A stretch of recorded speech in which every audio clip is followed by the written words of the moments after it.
Hello বন্ধুরা, দেখুন কীভাবে হয়েছে, কত সুন্দর হয়েছে, না দেখলে বুঝতে পারবেন না। কনসিস্টেন্সিটা এত সুন্দর শুধু দেখুন, দিকে বাটার দিয়ে দিয়েছি, একটুখানি তেল দিয়েছিলাম লাস্টে, জানেন তো। কাটলেটটাও দেখুন, কাটলেটটা খুব সুন্দর হয়েছে।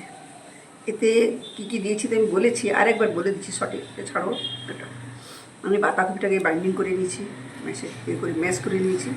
ম্যাশ করার পরে মাত্র বাইন্ডিং করেছি, ম্যাশ করার পরে কী করেছি আমি, জিরে, ধনে, গোটা জিরে, অজওয়াইন সব কিছু হেলথের জন্য একটু দেখে শুনে তো করতে হয়, তার জন্য এরকমভাবে করেছি। তো তো সব কিছু দিয়েছি, দেওয়ার পরে আমি ওটাকে বাইন্ডিং করে নিয়েছি, একটু তেল ছড়িয়ে দিয়েছি, বেসন টেসন দিয়ে বাইন্ডিং করে নিয়ে তারপরে আমি মাছের শেপের আকার দিয়ে, দেখুন মাছের শেপের মতো আকার দেওয়া আছে, এই যে দেখুন মাছের শেপে আকার দিয়ে করলাম।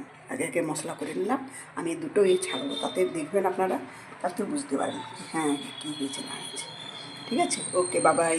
বন্ধুরা দেখবেন, আমাকে কমেন্ট করে জানাবেন, তবে আমি খুব খুশি হব। হ্যাঁ, আমি যে করছি সত্যি খেয়ে ভালো হয়েছে, কেন নিরামিষ যে পারবে সেই করবে, খুব ভালো হয়েছে।